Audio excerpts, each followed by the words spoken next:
we got a different show today. We're sitting around reminiscing and visiting, and I just told Clay, the producer, just start recording this, and let's go from there. So, Nate, we were on a week ago.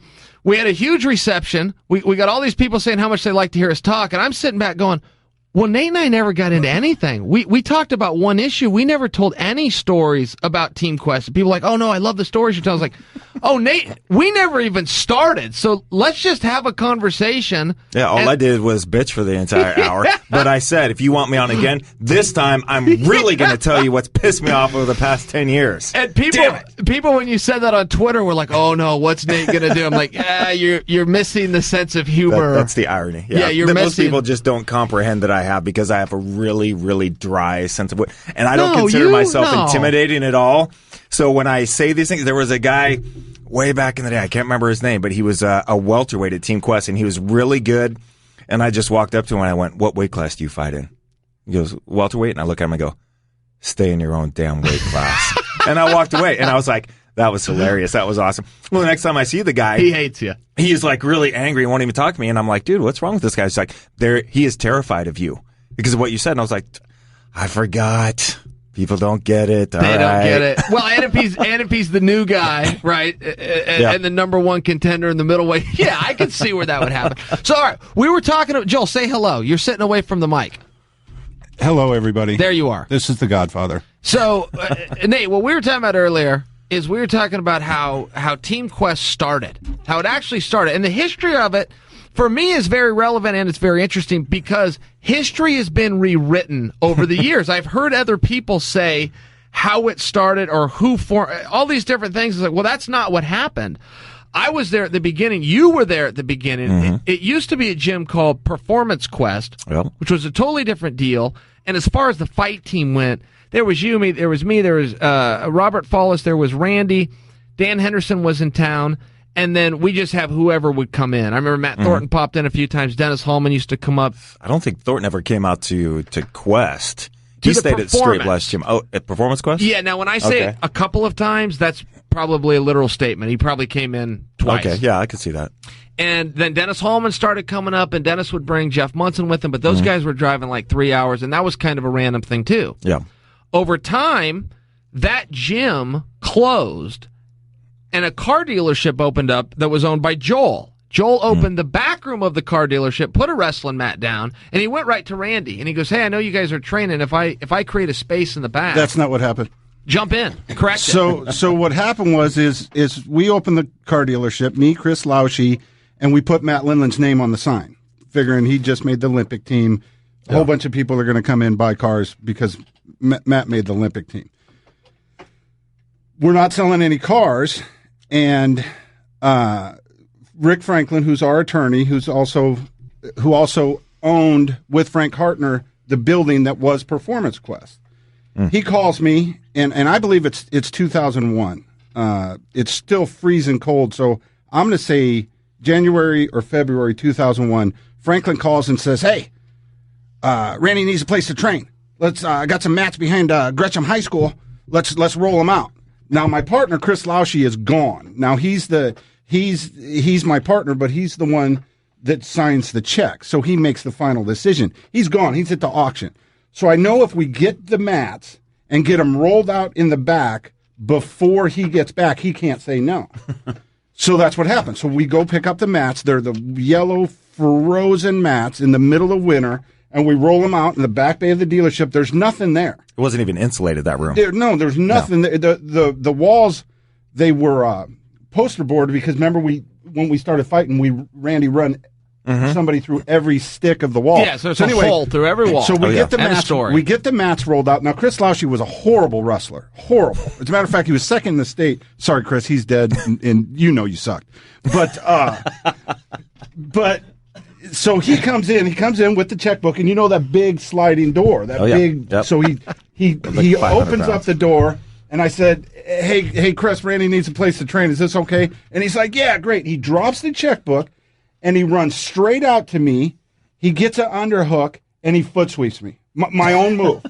And I flat back on those yellow mats. I flat back, and it about kills me. By the time I get up, he's already ass to elbows out the door because he knows I'm going to kill him.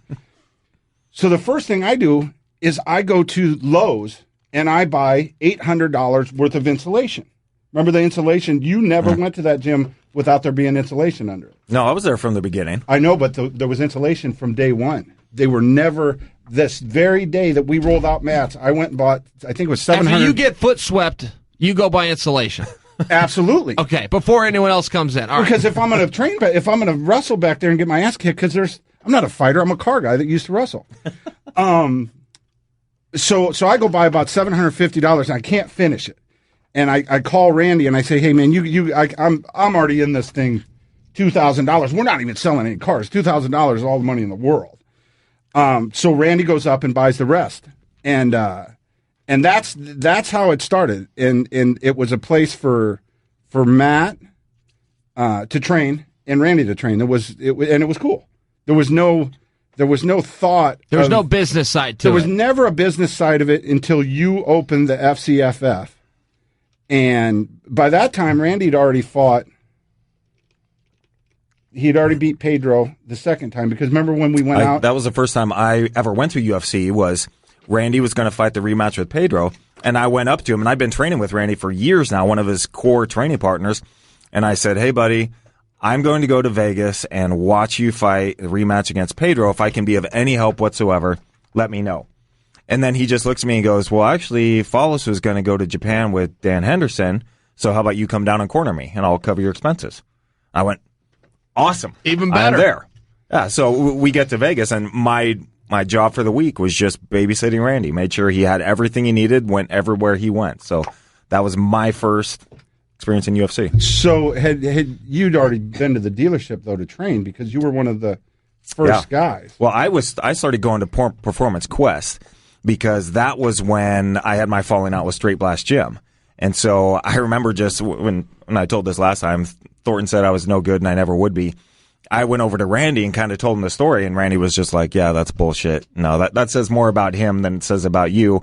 You're always welcome to train here with us. I'm like, cool. So I just switched over to training with Randy full time. Yeah, I remember that UFC, because all in the same locker room was Josh Barnett, Randy, Evan Tanner, and Matt, all on the same card. And 2001. So I mean, the sport's nothing. I mean, it's nothing. It's cool. Oh, it's arena's empty. It's a bunch of no. It actually did better than Zab Judah fought Costa Zoo the next day, and I went to it. But anyway, I'm just figuring a wrestler can beat the shit out of anybody. That's that's just my opinion. And so me and Chael are cornering Matt Lindland, and I've got a bet.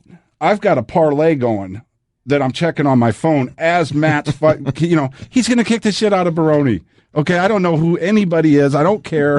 A wrestler's the toughest people in the world are in the back of the dealership, and I know them. Okay, so the UFC and fighting never got real to me until whatever period, probably the end of the second period, where Baroni knocks Matt down. I'm looking at my phone and I look up and I'm like, oh shit. This is a whole different, Matt's trying to buy a house. This is a whole different thing. I'm like, oh, fuck, this is real. I remember that. My one and only corner experience. I'm checking my phone as Chael's. Did Evan fight Homer Moore? Yes. Evan fought Homer Moore. Arm-blocked him. Armbarred him. So you want to hear a story about that one? Yes. So I believe, so Evan was training with us, but also Maurice Smith up in Washington. Evan goes to get on the scale, and he was always tiny, fighting at 205, dressed with change in his pocket, same thing as you, Chael. And I remember Maurice going, oh, shit, I guess I better get up there on stage with Evan. So he jumps up there, and now Evan's in the back, and I was like, he needs someone else to corner him, too. Maurice hasn't really been training with him that much. So I asked Randy, I was like, do you mind if I corner Evan, help him out? He's like, yeah, go help him out. So then me and Maurice are talking about what we're going to do in the corner, and I said, Maurice, you're in charge, you're the boss, whatever you want to go, that's what goes. However, I've been training with Evan a lot. I think he recognizes my voice. I kind of know his game, so I'm more than happy to do most of the talking if you're cool with that.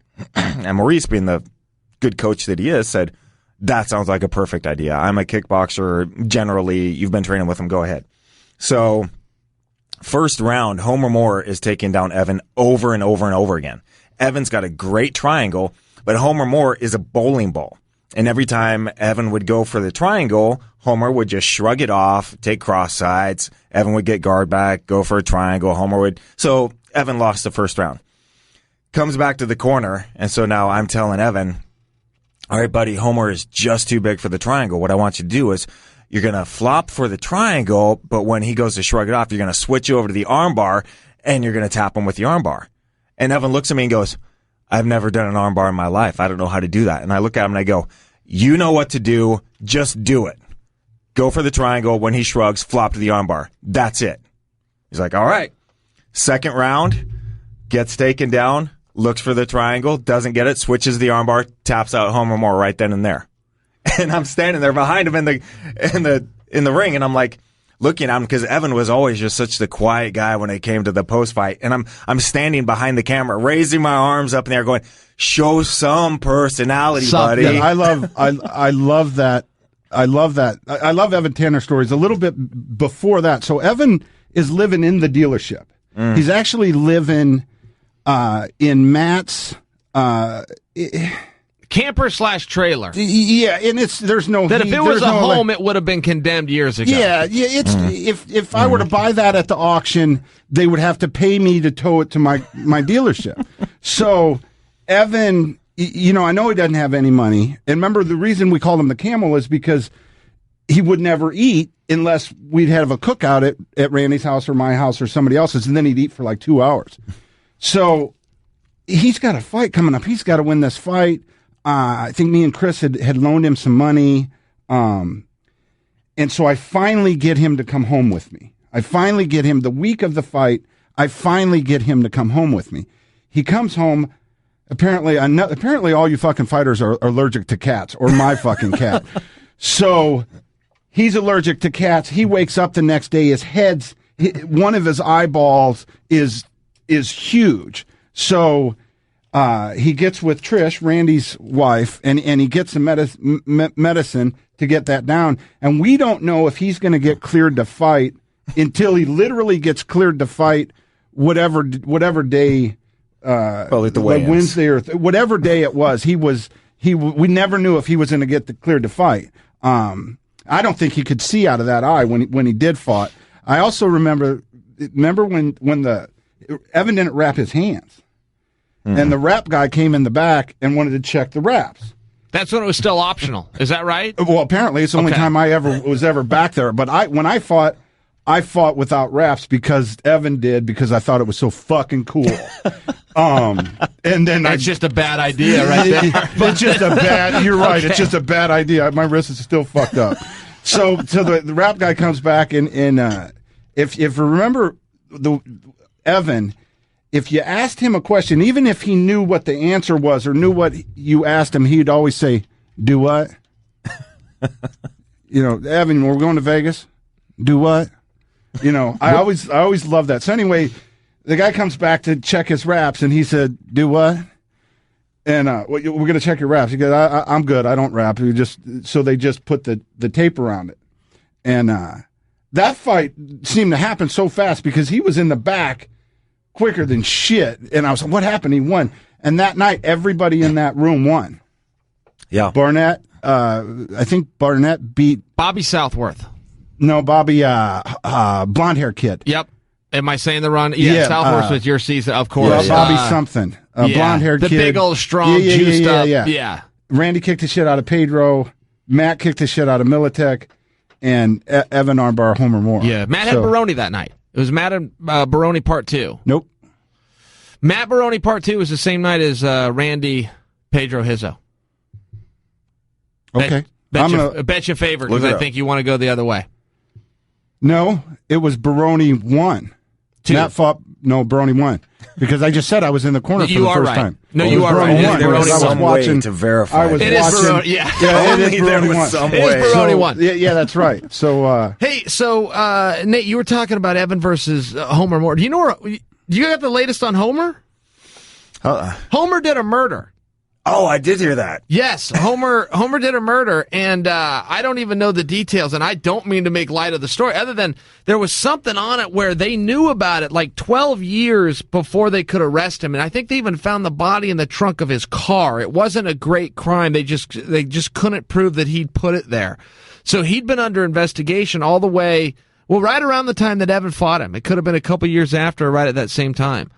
But they couldn't tie it together, and they finally grabbed him. And this update I'm giving you is about 2 years old. He's away. Homer's in the pen. Homer's not getting it. Well, and that's where Homer should be. Sounded pretty guilty.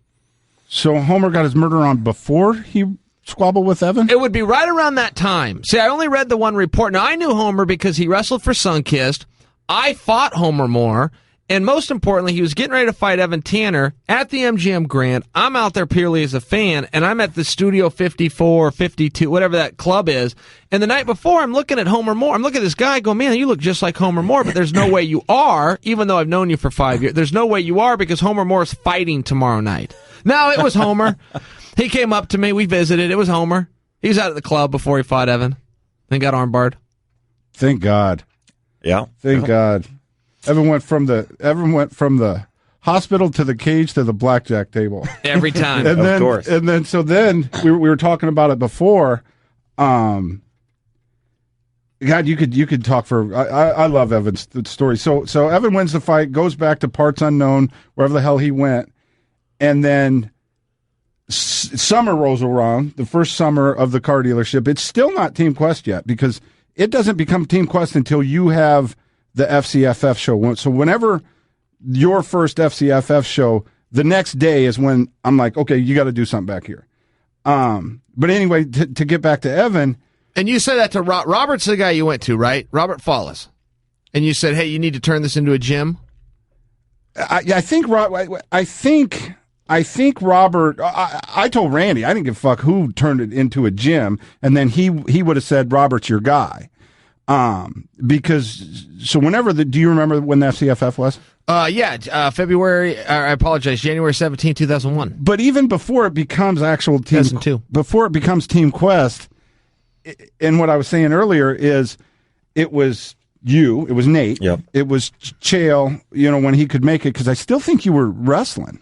I still think you were in college. I don't know if I was doing anything serious. Yeah, I was, but nobody was. It wasn't a real business, let alone so what a business back then. It was Curtis Crawford. It was Robert Follis. He's not a coach yet, but Curtis, he came in a while after that. Curtis. That's how I remember it too. Yeah, I thought Curtis was later as well. Yeah. Okay. But anyway, the bigger point is it was the crew of guys that here locally knew how to fight, because you mentioned this yesterday on your show. Back in 2000, 2001, there was 4 or 5 places you could train in the entire country.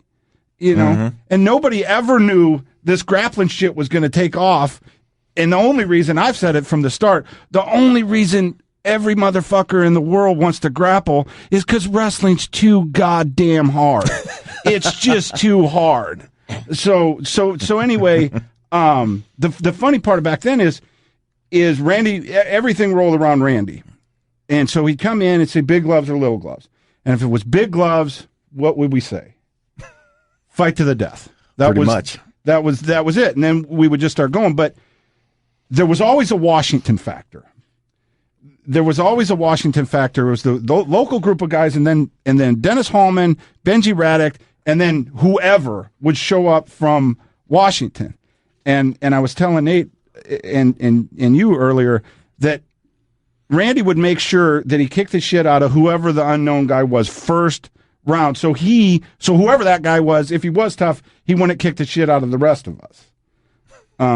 Which set a bad precedence for the rest of us, because then he thinks we're fighting to the death with every single round. And I remember the very first round I ever went with Evan Tanner.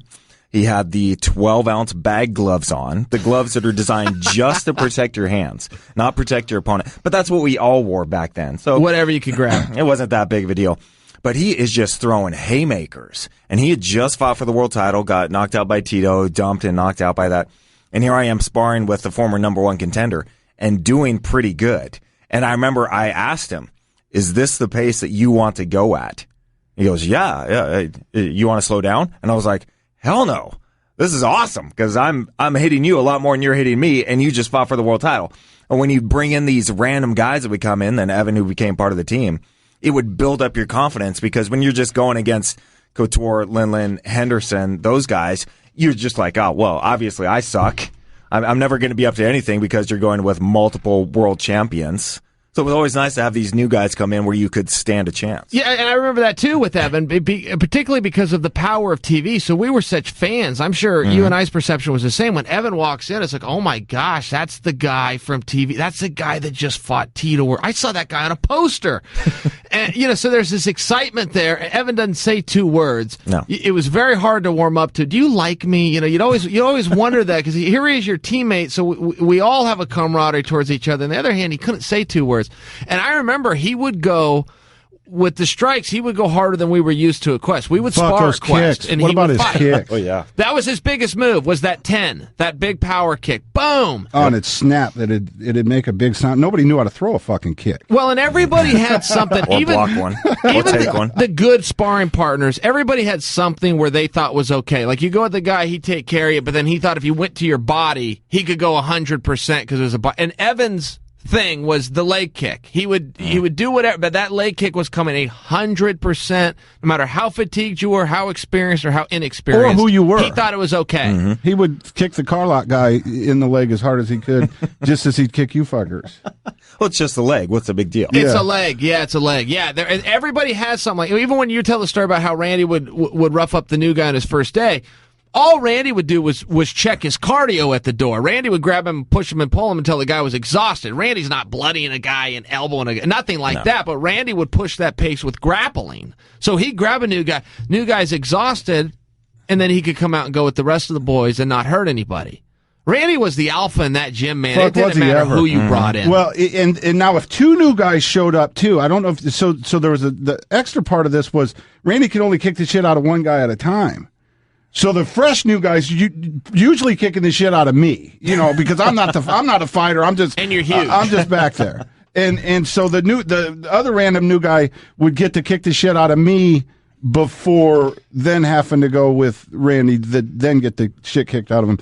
But I've told people before I'd go buy cars. And then if there was wrestling practice coming, whoever was in the back was then going to get cars with me. I went with you. I went to the auction, pick up a car, drive it back. Yeah, and I remember when Brony was in town, we gave Brony the shittiest car, and he ended up breaking down, and he didn't have a license. So I got a good Baroni story for you. So this is just before my back surgery, and you are fighting Trevor Prangley. This is, I think, your second or third appearance in the UFC. Okay. You're coming back in. It was around 2005-ish then. Yeah, I just fought for the world title, got knocked out by Franklin, and now I need this back surgery. And I'm in Vegas. I'm seeing a girl down there, and my surgery is going to be down there, so I'm spending a lot of time in Vegas. And you came up to me and said, Nate, I'm fighting Trevor Prangley. I'd really like it if you corner me.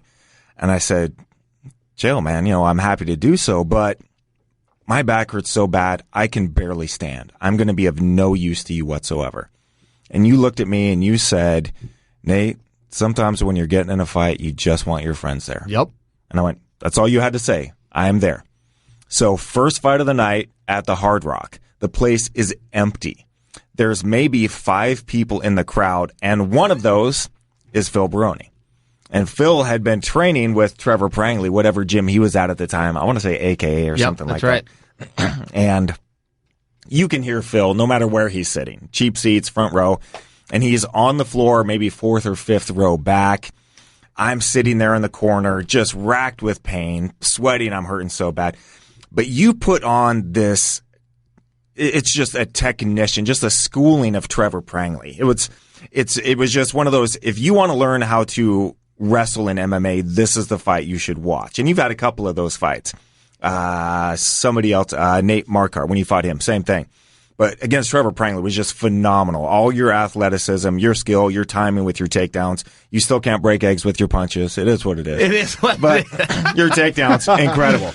So you're taking Trevor down over and over again. And Baroni's in the crowd screaming his lungs out the entire time. kick his ass, Trevor. Beat his ass. He's gassing. He's tired. You broke his heart. Beat his... Nonstop. I swear the guy didn't take a breath the entire time. Well, right about the time, I think we're halfway in the second round, he yells, you broke his heart. He's given up. Linlin looks over at Baroni. Now they fought 2 or 3 times. Looks over at Baroni and says, well, I guess you two have something in common then. And Baroni just starts going off on Matt, just yelling, fuck you, I'll beat your fucking ass, blah, blah, blah. And I'm sitting there, once again, just sitting on my stool, just racked with pain, and I smirk. And I'm thinking to myself, man, you can't put Linlin and Baroni in the same room. They will find each other and start yelling at each other. So I just half-assed smirk of a smile. Baroni sees that, starts yelling at me. What the fuck you laughing at, you fucking faggot? You're the fucking highlight of the year. You got knocked the fuck out. You're a fucking joke. You fucking faggot. He went right for the jugular. Just nonstop. And I'm sitting there, and I'm just taking it. And I'm like, all right. He'll get tired eventually. He doesn't. He just keeps yelling at me nonstop. Fuck you, you fucking faggot. And finally, I look at him, and I go, at least I got a title shot, Phil. And he just... deflated, and you just see him go, oh, yeah, you did. And never said another word the he whole conceded rest of the night. Okay, so I do remember that, and to your earlier point, the audience has to picture this. The building is empty. There is no one in there. I remember my mother was there in the very back row. Now, at the Hard Rock, back row is only 100 feet away. She was in the very back where her back's against the bar. You couldn't get behind her if you wanted. I heard everything she said. There was no one in there. So when Linlin and Baroni start going at it, yeah, Trevor and I can hear the whole thing. And I remember afterwards, Robert was in the back trying to tell Matt, you can't do that. Here we are coaching a fight, and but Robert was always struggling to find the right words to deal with Matt. He always had this but I remember that, to your point, the Evan thing always bothered me. When Evan died, it bothered me, some of the reactions that were got, because I'll tell you where I'm coming from on this. I feel like we can talk about Evan. We were his friends. We were his teammates. We traveled the road. We actually cared about Evan. Evan got lost in a world called MySpace.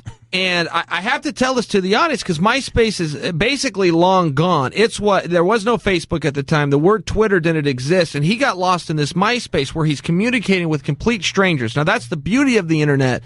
But in Evan's case, and some other cases, it can also be the downfall. So Evan was getting drunk to epic proportions. And Joel, you talked about earlier where we call him the camel. Well, some of those times where before Evan would hoard that food that he would have to let his body live off of for days on end, he was drinking the whole time. So he would buy so much alcohol, go into the house, that he wouldn't have to leave the house for days. And there were stories where he would stay on a couch without showering, without seeing people, without returning phone calls. But he'd be locked on MySpace. And he would be giving these insane ramblings to strangers who were coming back and telling him he was a genius, and he was getting a very small cult going. I mean, he was even going to buy a house, put the cubicles. I remember he laid out the whole plan, put bunk beds in. Everybody was going to dress the same. At 6 a.m., the garage door is going to open, and a line of people with alike haircuts and alike gray outfits come out the door. And you had a bunch of people going, I'm in. Where do I get one of these gray suits? Well, when that became his world, this became real. And I remember watching this whole thing happen and going, and people telling him what a genius he was. I'm going, look, we have to make sure we identify this for what it is. Not to disrespect a guy who is now gone, but in fairness, these are the ramblings of a madman who's drunk at the time and whose end came way too soon because of his own stupidity. That was a dumb thing that Evan did. And if you don't recognize that, and you admire it, you could go out and do the same thing. So it's important to Evan's legacy, for me as someone that does care about him, that you don't go copy that and go around talking about what a brilliant thing this was to get drunk, drive into the desert, where he said by his own admittance, again, on this MySpace, and this is a quote, if I make one wrong move, it will cost me my life. Well, he wasn't kidding. And there was no reason for him to go out in that desert by himself on this quest in the first place, but nobody grabbed him except these knuckleheads on the internet. It's not their fault. They don't know him either. They got a famous person that's reaching out to him, but that's the way it happened, and there was nothing glamorous about it. Yeah, the Evan thing. See, I loved Evan, and and I've told everybody that all that nonsense all came after one very, very important thing. After him and Danita broke up. Okay? And I've said this from the start. Evan Tanner didn't die of dehydration. He died of a broken fucking heart, and it took him 3 or 4 years to do it because he went to hell in a handbasket. Whenever the fuck he went straight to Crazyville was right after he broke up with Danita. I guarantee it. And there's that I don't even think about that shit because I love the Evan stories. I love Evan coming to practice drunk and fighting as hard as he used to fight. I mean, I'm an old fucking Midwest guy. What's the 80 to 92? Yeah, 81 to 92. 81 to 92, and I love that. I mean, if you think about it, and we were talking about this before. There's probably never been a gym like that before. And it was in the back of a fucking car dealership. Okay? Well, it was a bunch of hicks. A bunch of hicks, and a few of them can fight, and the rest are going to come around. And what would happen, and I tell this all the time too, is Randy would go fight, a world title fight. Win or lose, he would then come back to the gym with a different training plan. Usually if he lost. He says, okay, we need to bring a stand-up guy in. We need to do this. And then then it eventually became Team Quest where Bob was running it. But let's talk about the legendary fights that were in the back of the dealership. Right, please. All right? So I'm going to go and I believe that we'll have 3 different answers. I'm going to pick the matches. Okay. And then we're going to pick who do we want. Let's start with the fucking 2 alpha fucking dogs of all time that I would fucking like to see fight right now, and with a good sales pitch, they would.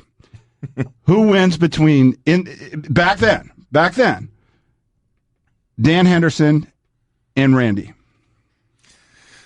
Oh, man, that is a tough one because Danny has just that hammer of a right hand, but Randy, I'm going to give it to Randy just because I think he would take it more seriously and develop a game plan and train for this and utilize the takedowns. No. You're thinking a real fight. I'm saying in the back of the dealership. In the back of then, the gym. who wins those fights? Because that's what they were. They were fucking I see. fights. You're asking who did win then? Who did win those fights? Did you catch their rounds? Jeez, most often I was fighting at the same time. I would see more than anything, it would be if Danny was throwing that big right hand. Randy was always going to be in the clinch and making sure Danny didn't get that right hand off more than anything. And get the takedown and do his best to hold him down. And see, I remember that exact same way. And again, I'm answering we're throwing out size or who's better. But to your question, who got the best of who if they were keeping score in those rounds? It was Randy, but Dan was Randy was the alpha male in that damn. It just didn't matter. Randy was the guy. But I do remember sitting back and watching him a few times and going, Henderson goes closest with him than anybody. And Dan knew him real well, so even on some of those takedowns, some guys Dan wouldn't even try to get up from. Dan could get up from Randy. Dan would go harder because he knew this was an alpha off, and I'm coming in second here. Yeah, well, here's how I look at it, and it bears you in mind too, because back then you're young. That's a long fucking time ago, 2001, 2002. Danny would be getting my vantage point. Danny would be getting the best of the majority of those rounds, and then Randy would big brother him. He would just fucking big brother him. And part of that, when I say big brother, I'm the youngest of 7. What big brother means is little brother can usually kick big brother's ass, but he's been beat so many goddamn times, that's what he remembers. So Danny would basically concede to his big brother. So I say Randy because of that. Now, I talked to you about this a lot back then. I feel like you just tricked your own circumstance. I feel like you gave a commentary on what you set the rules that if you watched him go, who won? So when you watched him go, you're saying Randy? In the end, yes, okay. Randy won. And then when I say that is, if you remember, Randy probably kicked the shit out of you worse than anybody. And do you know why? No. Because you would take him down right off the fucking bat.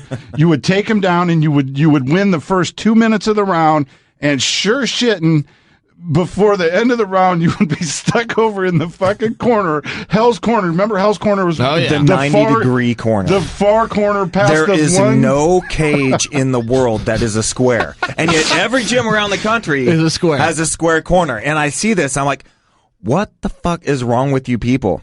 Throw a 4x8 in that corner, put some mats over it. There's no 90-degree corner in the octagon. Grow up. Yeah. So I think about that. So, okay, so Randy wins that one. Now let's go Evan Lindland. All right. Well, Evan, for whatever reason, probably for good reason, but for whatever reason, Evan looked up to Matt. And he would even say those things. And, Evan went so hard with everybody. It was always a fight. And Lindland was the one guy that would not irritate. There was days where you go fight with Nate or you go fight with me, but it's not every day. I got to know ahead, like, look, what's the pace here? And Evan would double cross you all the time because he would show up drunk sometimes, and some days he'd just show up ornery Texan. Matt, that was no problem. As soon as he double crossed Matt, it was like, thank you, I've been waiting for that. And Matt would go back, and there was something about it that Evan respected, and he never did. Matt Lindland is the answer to that question. Beat Evan Tanner. In those practice room goes. Yeah, I'd agree with that. Yeah. You see, I didn't know about the double cross. I thought he just fought like that all the time. As a matter of fact, the last time I seen him fight was with you in the back of your garage, and he fought like that. So my vantage point of that would be, you call it the double cross. I looked at it like Matt eventually just wear him down, and when he wore him down, because Matt's going to fight for an hour and a half, to however long the fucking fight is. That's how long Matt Lindland's going to fight for. Mm-hmm. He's sick that way. So Evan would win the beginning of the rounds, and then Matt would wear him down and just blanket him and kick the living shit out of him. Yeah. So Nate, what Joel was talking about a minute ago, after Evan left the gym, then he went over to Curtis. He stayed in Oregon. He left Team Quest, but he went over to Curtis's for a bit. Then he ends up, we were training together at my house in my garage. And one thing about Evan double crossing, it was just the deal. I call it a double cross, but over time, it's just the deal. You knew it was coming. Scorpion and the Frog. Well, exactly. Well, when he comes to my house. Why are you going so hard, Evan? I'm Evan. And he's in my garage. And I'm bleeding, right? He's bust my nose up in my garage. There was something about it. There's something wrong. There was something wrong with the fact that you've come into my house now. Forget the workout room. You're in my house. We're going to have dinner after. I'm bleeding in the garage. And he just kept sinking these. I guess it'd be his right hand. He kept sinking them. And then he go, I'm sorry. Doggone it. And then we go again. Oh, Evan's okay. We go again. Boom, happening again. Boom, it happened again. Now I'm bleeding all over. I got all the way into taking the brakes and shoving the cotton in my nose. And finally, he just drops his hands and goes, why don't you get me back? And I think he'd done this like a couple of times, which of course you're not going to do. And I hit him as hard as I could. And Nate, it made him mad, but it didn't hurt. Like you said earlier, I couldn't squish a break an egg, whatever you said. I hit him as hard as I could with his hands down, and he took it, and we just kept going, and sure enough, he sunk another one through and told me how sorry he was. That's the way he'd do it, though. Well, and I hate to hijack your show. That's Nate, all right, buddy. But you have plenty more stories. So Evan is getting ready to go fight that cat that he taps out. He's been on a sabbatical. He's been on a bender. He comes back. He fights with you. I see that fight. I see him. I see that fight, and that was a fight in the garage. That was whatever the fuck you want to call it. That was a goddamn fist fight, and it was a good one. And you did better than you thought. You're the one that thought you lost that go. I thought you got the better of him. But you're the one fighting, so you know. I'm the one feeling it, right? So Evan goes and he's with that jabroni, the real estate guy that gave him some money. What's that guy's name? Pat. Yeah, Pat White, in the MMA business, and I've watched it all from the back of my fucking car dealership. You can get in the MMA business by just saying, I'm in the MMA business. Yeah, you want $50? Now I'm in the MMA business. I'm in the MMA business.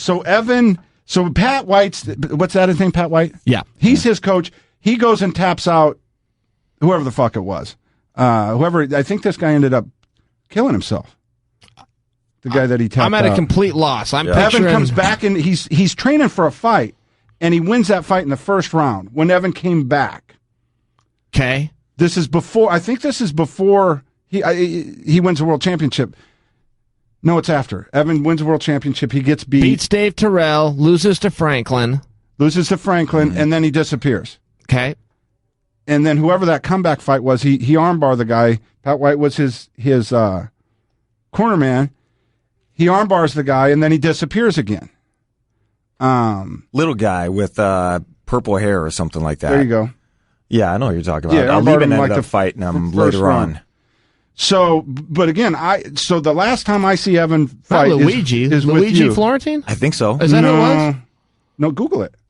So anyway, I'm not dying to know who it is. Yeah, I'm not dying for an answer. But okay, I'm going to tell you the story. I'm going to tell you the Evan story. Tell the story. So I see that fight with you. You're tougher than hell. I know you're one of the best in the world for well before you did, because you were fighting the best in the world in the back of the dealership.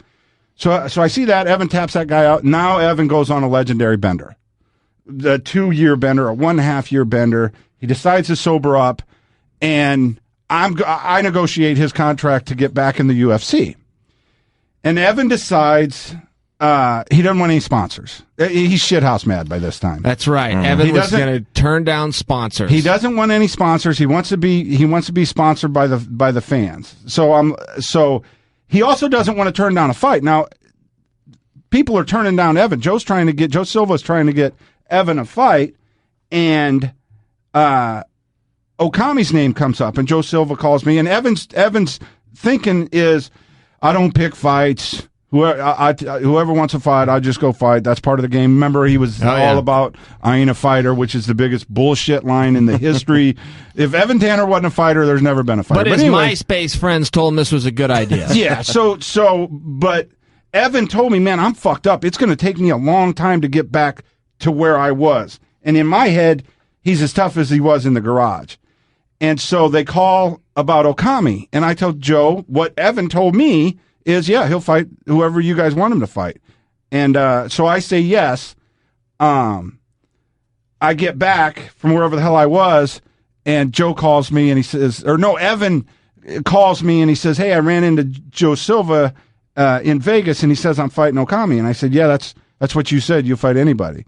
And so he fires me because he knows that Okami's a lot fucking tougher, and Evan knows that it's going to take him. Evan never made it back to being a good fighter. And so I always felt, so he did take the Okami fight. Okami was a hell of a lot tougher than I thought he was, and Evan wasn't as tough as he was ever again, you know? No, and that's the problem. Going back to your point, Chael, what you were talking about, when people see things about Evan or whatever, he was an alcoholic. And people romanticize this extreme drug use, this extreme alcoholism, because all they see are these little snippets, these little catchphrases that they come up with.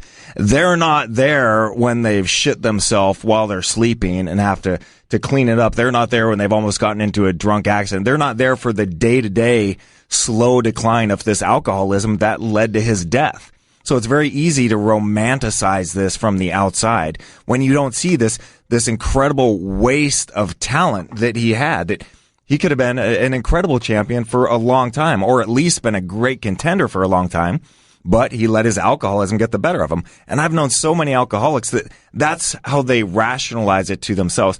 Evan even said, I'm not an alcoholic. I'm experiencing this lifestyle so I can explain it to my kids when I have them, so I can warn them of the dangers. No, you're a drunk. You're an alcoholic. You're a drunk. You can romanticize it as much as you want. It led to your death. And I've seen it. I mentioned last time I was on here, my brother drinking. Now his liver is failing. I've got another friend who had all this great talent. He got 3 DUIs in a week, was forced by the state to dry up. Last time I see him, when he goes back to drinking, he's living by the side of the road. And they all have this incredible attitude about themselves that, no, you don't understand. You don't understand how messed up the world is, and I'm coping with it by my drinking. No, we all know that. We just have better coping than you do. We don't need to bury those feelings or run away from them or hide from them with alcohol. You'd be much better off going to counseling, dealing with these issues, because every time you do get somebody to quit drinking, then it comes out why they were drinking in the first place. What is it they're hiding? What is it they're trying to cover over? And I think it's such a disservice to people, especially young people coming up that see this and romanticize this lifestyle without seeing all the negativity that came along with it. Yeah, and you know, I didn't have the same experience like you had with your brother, and I'm sorry to hear about your brother, by the way, but Evan was one of the few for me that I didn't just have to read about or hear about. It was one of the few that I was there. I watched it happen. I remember the deterioration of his body. Mm-hmm. You know, he'd go on these benders, he'd come in, you know, we used to fight, we had no shirts on in practice, and I could just look at his body just deteriorating down. And then as soon as he had a contract signed, he'd get on the straight and narrow, and I would put Evan Tanner's work ethic up against anyone's work ethic that I've ever met. Randy Couture, who is the consummate, professional in work. I would put Evan Tanner's work ethic head to head with anybody's, but he had to have that contract. There was no contract. There was no Evan in the gym, and the deterioration, the drinking, and all that stuff was going on. But when he had those, it used to be 3 a days. He'd go through what we went through in the back of the car lot every day. He'd go right over to Curtis's gym, and there was always a workout in the morning. He loved to throw somebody on his back and run up this damn hill before he'd go hit the weights. I mean, he worked so hard. And it was like, Evan, if we could just get some consistency here, you were saying, Nate, that belt was going to stay with him for a while, or that top contender for a while. He let all that go way too soon. Yeah, I don't want to beat him up. The good thing about dying is that people only remember the good things. So they've got this Hall of Fame thing coming up this year, and I hope they put Evan in. I think he deserves it. I hope he's considered for it. Oh, he was a world champ. He won a bunch of fucking matches. He did win a lot of matches, just on being tough, and he had that good. Evan was a stud. I want ask another match. Who else do you got? Well, people talk about Lieben and Herman a lot. Well, if you guys remember, Lieben and Herman weren't tough enough to even spar with the guys in the back at a period of time. That's true. Yes. So let's go. Let's go, you two guys. If we fought each other? When you fought. No, not if. Get the if. Who won those goes? Well, let me jump in first so that it doesn't get off, because you just made everything really awkward. But I will tell you.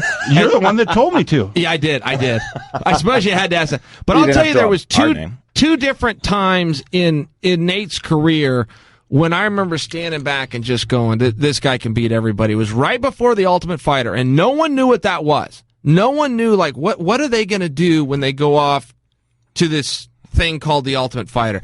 And I remember the way Nate was trained. I remember we'd have our full practices, and Nate's ass at the end of them, these were hard workouts, at the end would be on that Aerodyne in the corner just pumping away. Or I remember before practice, he'd show up with Dave Hagen, and Nate would get a full workout in before we practiced.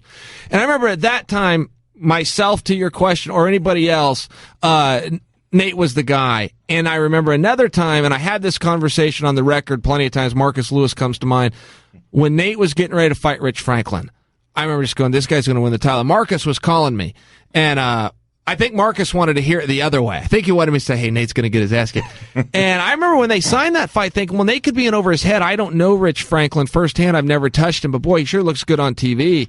And then this big growth came. And Nate was working out over at Grand Avenue. He was boxing with pro boxers. Why don't you answer the fucking question? Well, because we train here. If you're being fair, we train together for so many years that it depends on the day. Okay. If you're asking me if I've had my ass kicked by Nate, yes. But if you ask Nate, hey, did Chael ever get the best of you? He's got to say yes. Did he ever take me down and hold me? Yeah. That's true. Yeah, but that was kind of my style. Yeah. So we were talking about. Let me backtrack. I was telling a Nate story because Nate, I wrestled forever and I was pretty good. Yeah, bring up the time Nate kicked your ass. You want to make this awkward? You jerk. I don't ever remember Nate kicking my ass, but I do remember not being able. I can bring up a few times. I do remember Nate. I remember not being able to take Nate down, and it used to piss me off so much because he wasn't a fucking wrestler. It'd drive me fucking crazy. So Linland's gonna fight Militech, and I fly Baroni out. And Nate didn't even remember this. And Baroni's fucking dead broke. He just broke Tito's fucking leg. So Tito can't main event whatever fucking cards he's on. So he's the fucking scourge of the earth. Because you were talking about this yesterday, you know, how big Tito was back then. So I can't fucking take. I had to admit this earlier. I can't fucking take Nate Quarry down, and it fucking drives me crazy because he's the only one I can't take down. I can take Randy down. I can take you down. I can take Matt down. I can take whoever else comes in that fucking room, but I can't take Nate Quarry down. And he's not a fucking wrestler. So I tell Brony, and Brony's broke. I say, Brony, I will give you $100 every time you go tap Nate out. And he tried to beat all hell for 3 rounds, then he just quit. He said that whoever the fuck that guy is, he's tough. He's tougher than hell. I can't. I remember when Nate became the anti-wrestler. I remember some of the stuff he would do because, and you made this point earlier in the show. You go, well, the wrestlers are the toughest guys. Well, there was a time when that time's along, it then became MMA. I'll never concede that. Right. And I lose on it too. I lose money on bets all the time because I keep going, the wrestler gets his ass kicked all the time. It's been this way for over a decade, almost 2, but you lose sight of it. But I remember thinking the same thing. Like, wait a minute, everybody here is wrestle. I get everybody down. There's one guy that's never had a singlet on. That's Nate. And he's the guy you can't get down.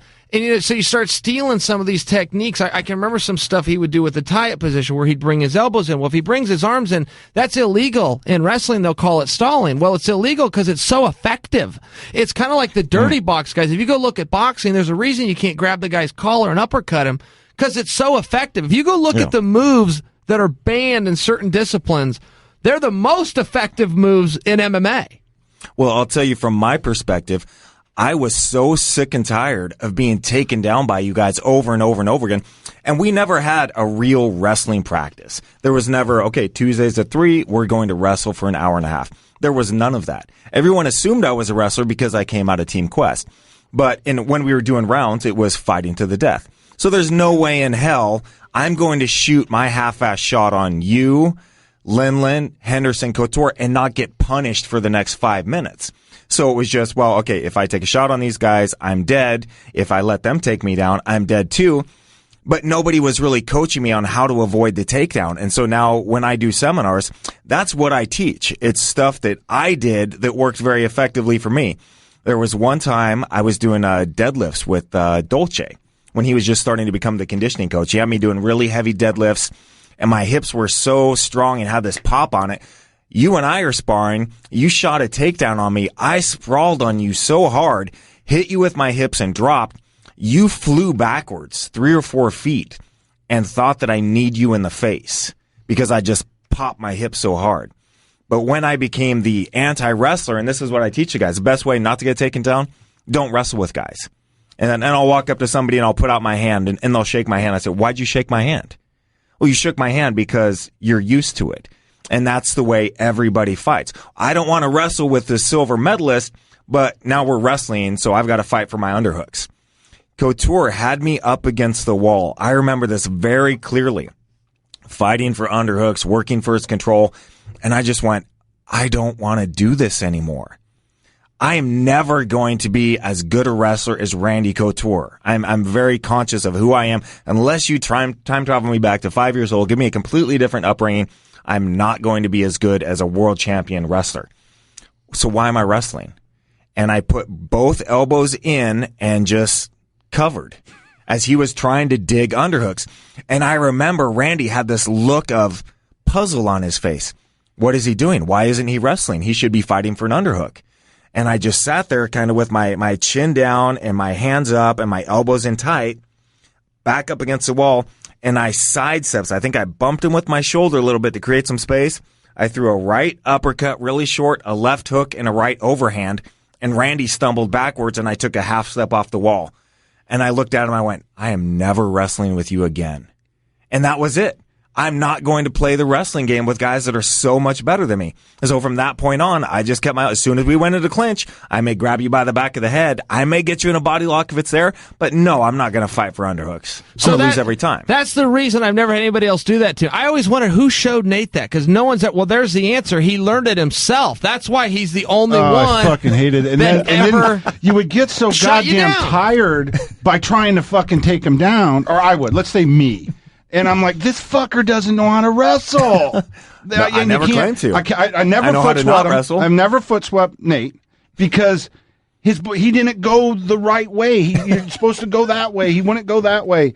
And it gets you so goddamn tired because I gave him a hug a little bit ago. He's been built like this for 20 fucking years.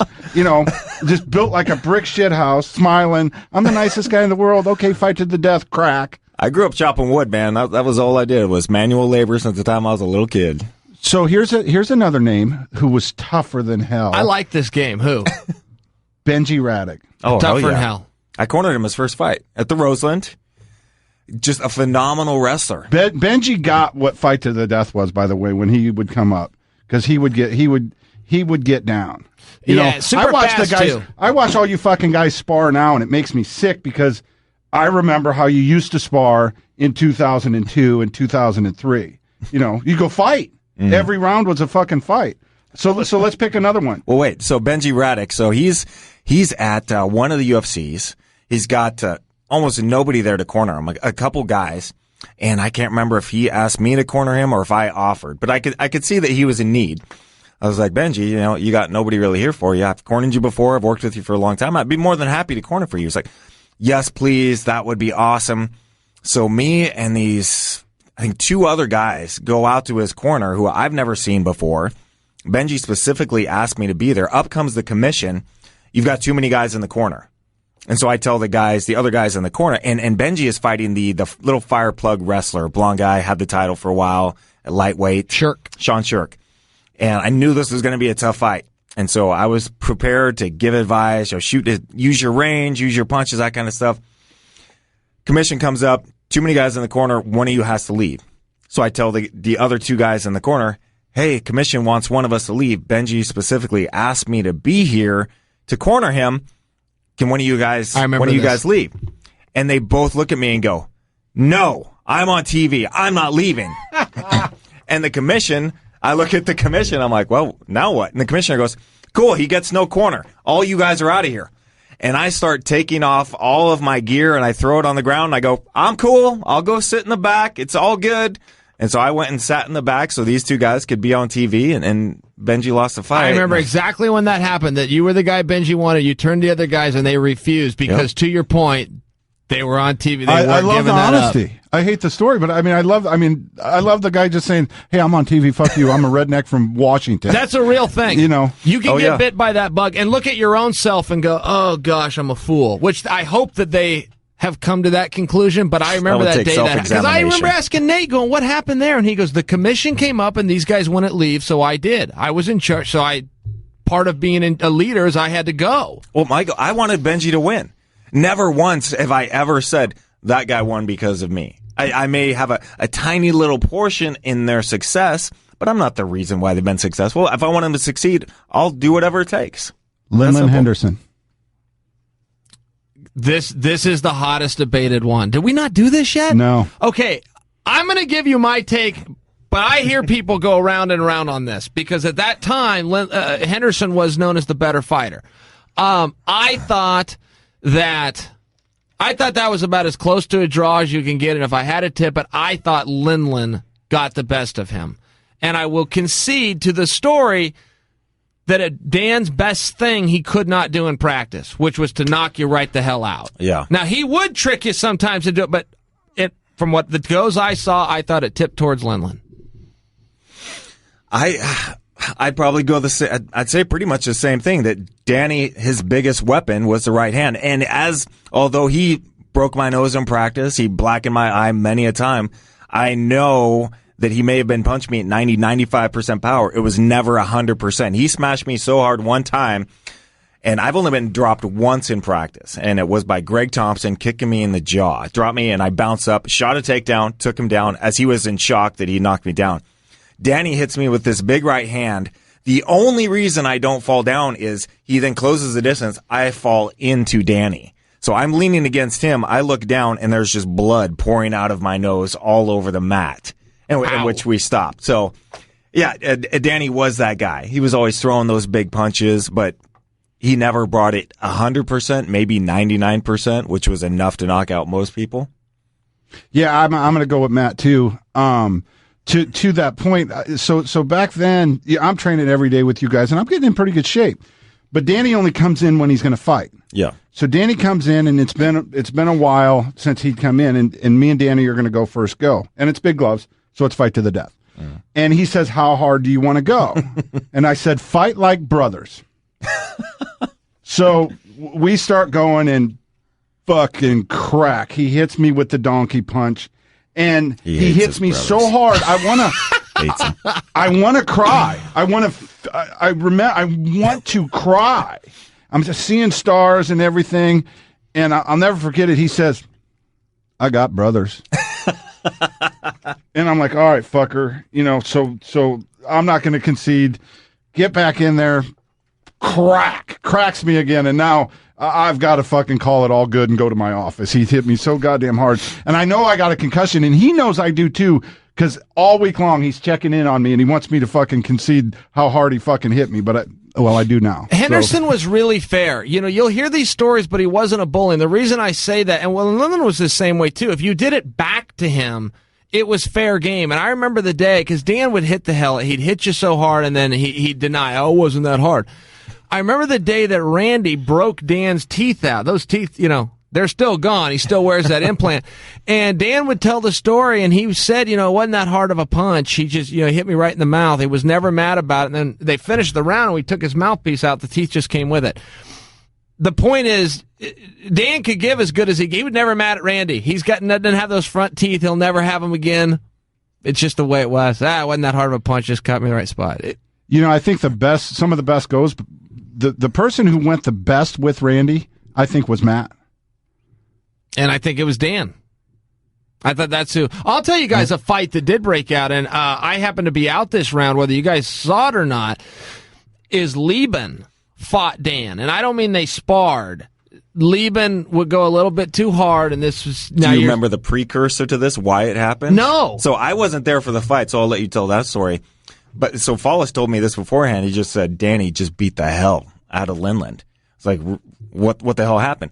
Well, or out of Lieben. So apparently after one of the practices, or they were out or something, Lieben told Danny, I want to see how good I really am. Let's go. Oh. Next practice, I'm going to bring it to you. And Danny was like, really? Cool. Okay, so this ties in. So now I did know that thing that you just said. I did know that, but I don't know where it weighs in on this. So I was out. It was what we called midnight practice. Started at 8:30 p.m. It was dark as could be. So you called it midnight. It was called midnight practice, even though it was at 8:30. And I remember I was out. I even remember where we were in the gym. And Dan was in town, and Lieben and Dan were going. And Lieben, goes a little harder than some guys do. Dan sings that tune. He goes right back. And the next thing you know, there's a fight breaks out. To which both of these guys, when the bell rings, acts like that didn't just happen. They both act like that was a normal round, but it wasn't. They fought. And the way Dan would handle that kind of adversity is he would always play it off like it didn't happen, and then he would either grab you again, like, hey, you want to do another one? Like everything was fine. Or he would grab a tougher, hey, Randy, you want to go, to show he wasn't tired and hurt and all these other things. That's how we always handled it. Well, Lieben handled it the opposite, which was to finish practice and then tell everybody he kicked Dan Henderson's ass. That was a problem. See, that's where the problem happened. Because Lieben did catch him by surprise. It was one of those goes where, hey, it's more of a, hey, Mr. Henderson type deal. Could I please have a round? It was that point in Lieben's career, and then all hell breaks loose. Well, Lieben did go and start telling people, I kicked Dan Henderson's ass, and that got back to Dan in a flash, and I think then that's probably where the next part comes in, where when round 2 rolls around, Mr. Henderson's out the door, and Dangerous Dan showed up. I bet somewhere in there we've got all the pieces, just matter on the... Hey, I gotta tell you guys something real fast. Now, we're talking about Team Quest being in the back of the car lot. I gotta tell you guys, there's a new way to buy cars. I don't care if you're talking retail or if you're talking wholesale. Don't go down and spend a whole day at a dealership dealing with professional salesmen. Get yourself the TrueCar app. If you've got a smartphone, and Nate, you've got one in your hand right now, go to the search engine, type in TrueCar. It pops up, guys, it's free. Then you go build the car you want. Go in there, enter your zip code, and put anything on that car you want. I don't care if you're looking at an F-150 pickup truck or if you're looking at that new red Lamborghini. Build the car. Make, model, year, miles, airbag, CD player, power, whatever you want. See what people in your area paid for that exact same car. You take that down to any True Car certified dealership. There's over 10,000 of them in the country. They will honor that price and you drive away. No more spending the day down there. I don't care if it's wholesale or retail. Get the True Car app. It's free. It's fun. I love it. Nate, you're doing it. Thank you. I'm doing it. See, I appreciate that. You know what's cool about True Car? Tell me. I'm a former car professional. Hated every day of it. Thank God I'm out of it. So anyway, and what they're going to do is they're going to kill the salesman, which is fine.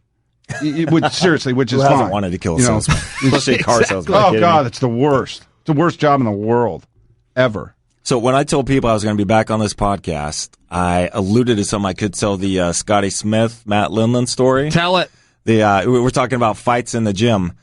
This was the fight out of all the years that happened. There was some scuffles. There was some yelling.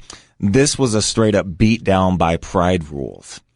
So Scotty Smith, who ends up, I believe he was Strikeforce champion for a little bit, beats Kung Lee for the championship, loses in the rematch, but this was well before then. I think I had just made it into the UFC, or I was about to make it into the UFC, something like that.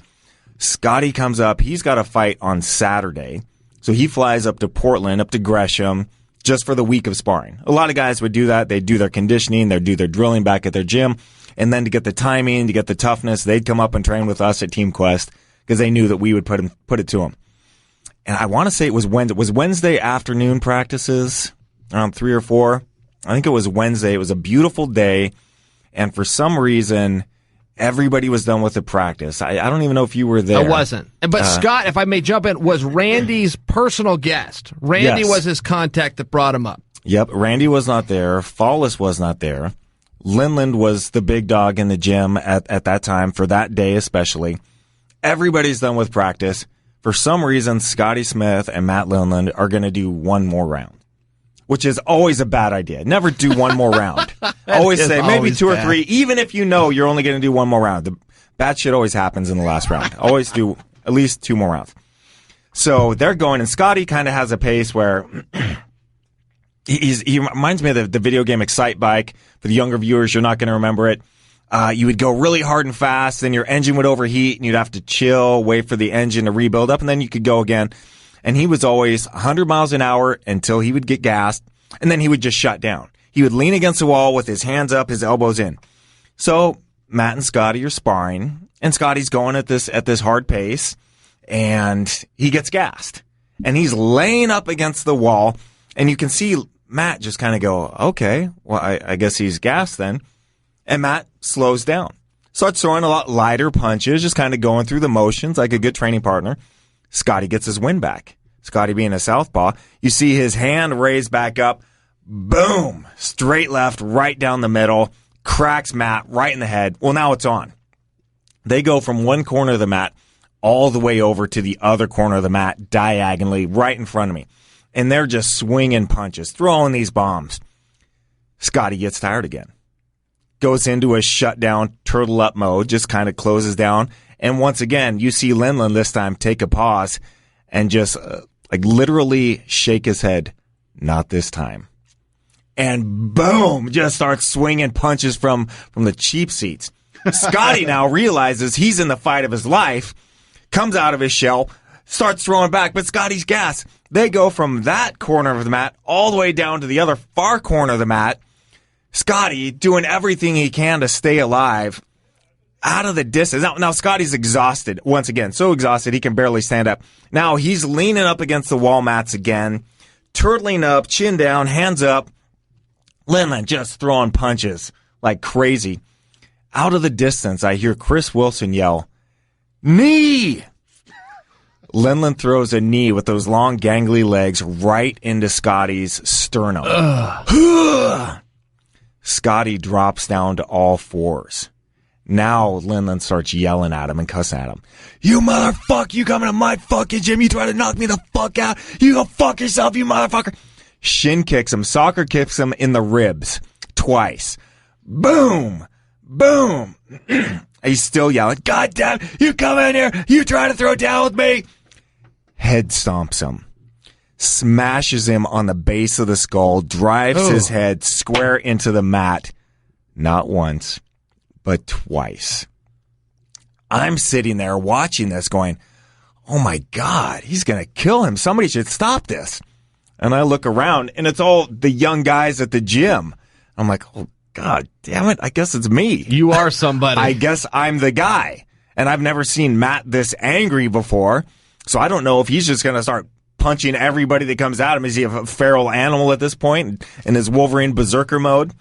So I put up both my hands, and I walk towards him, and I go, hey, buddy, I think he's good. I think that's the round. I think he's had enough. And he turns to me, do you see what this asshole did? He tried it off you, that son of a bitch. And now he's stomping off the mat, and I look at him, and I go, saw the whole thing, buddy. Yep, it's all good. Saw the whole thing. I walk over to Scotty. Now Lindland's just stormed out of the room. Scotty lifts his head up, looks at me. Blood is pouring out of his face. His nose is across his head. And tears coming out of his eyes. He just goes, what did I do? What happened?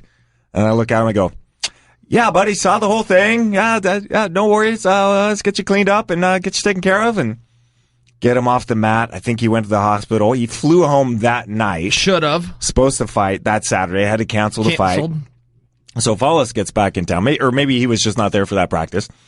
And I remember meeting up with Follis out in the parking lot. I tell him the whole story, and he says, well, what do you think we should do? And I said, well, what would you do if it was any other team member?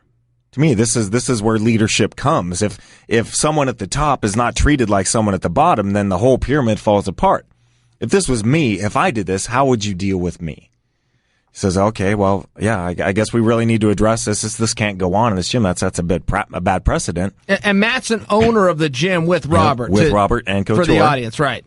And so a couple weeks go by before all three of the owners are in the gym at the same time. And we have one of the midnight practices. So Robert's there, Couture's there, end of practice.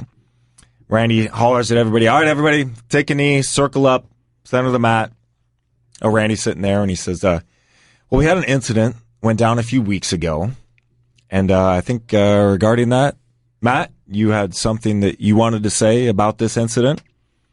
So now picture this. You got this whole team of guys, anywhere from 18 to 35 years of age, all sitting on our butts, cross-legged, sitting down on the mat.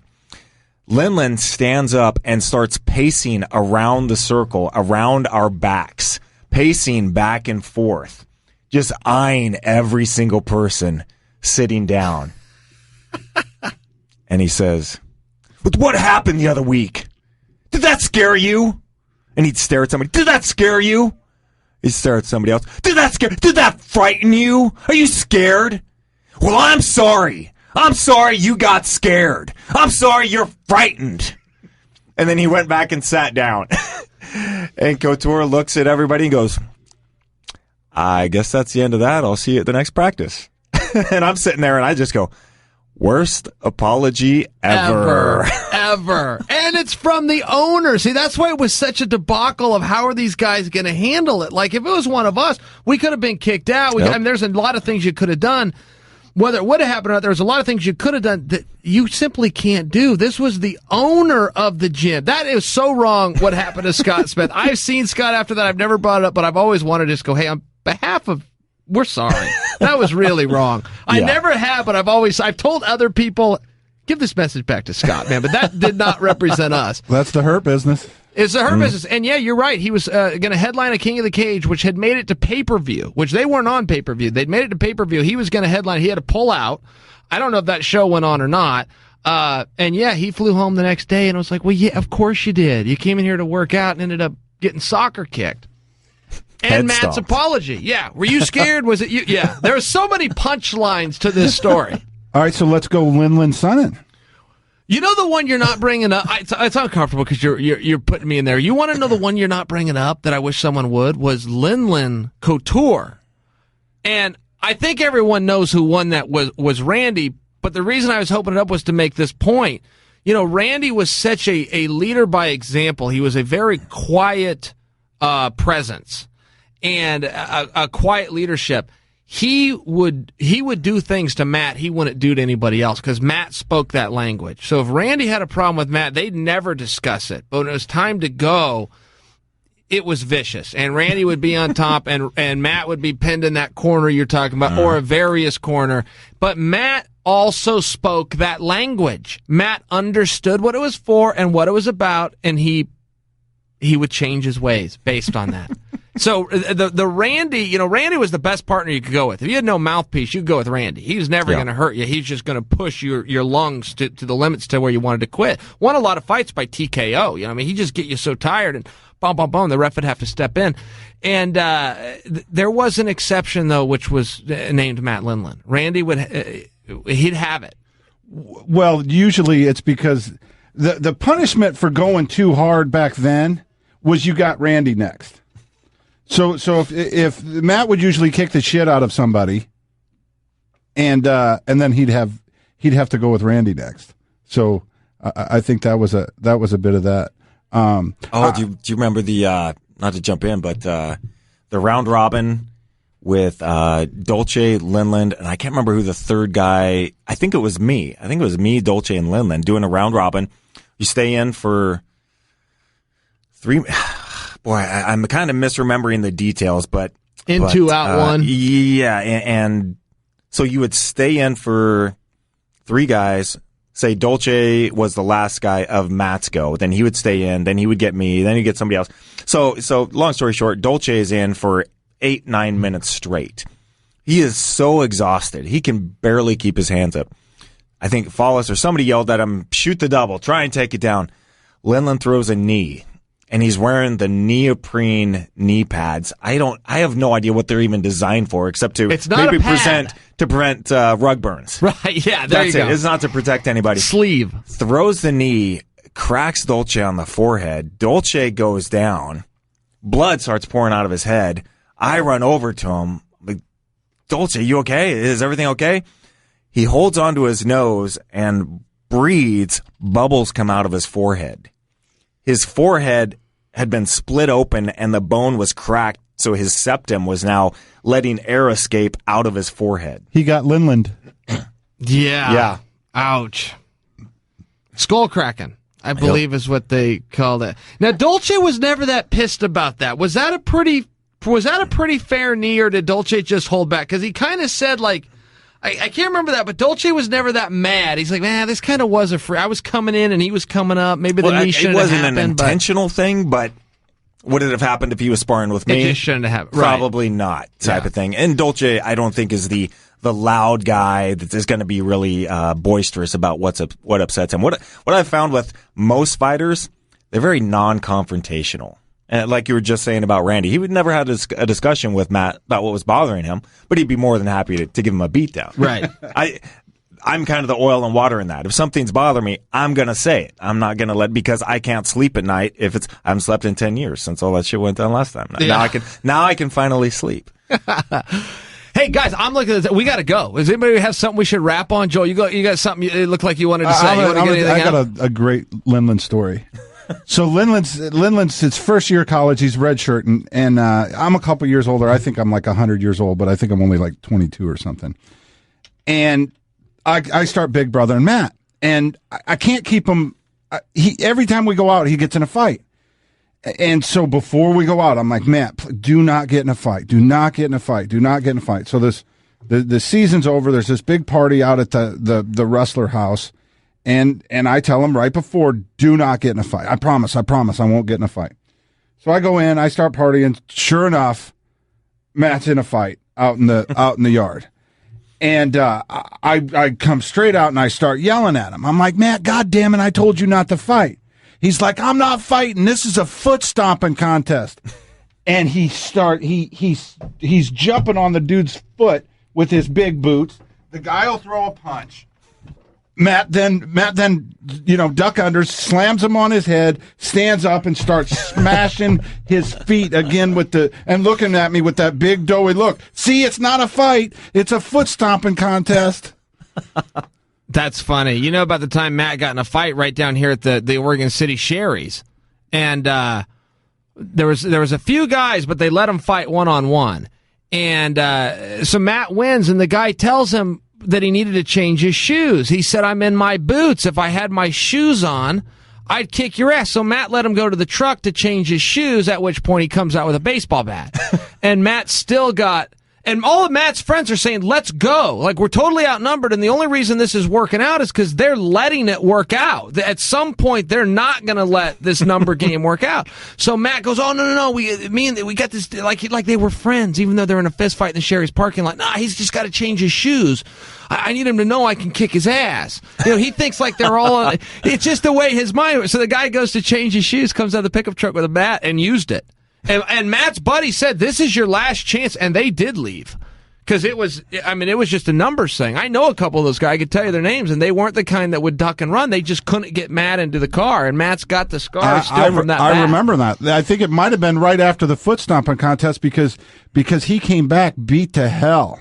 He came back beat to hell, and he told that it was at the Sherry's. He was 18, 19 years old. Yeah, and into it. It didn't bother him. It was a different mentality. He told me he's getting his shoes. He comes out with a bat. As a matter of fact, he's showing the scars. He's not mad about it. All right, we have got to go. That's it. Anybody else? Anything? All right. For Joel, for Nate, I'm Chael, and you all are welcome. Thanks for listening to You're Welcome with Chael Sonnen. Download new episodes every week at podcastone.com. That's podcastone.com.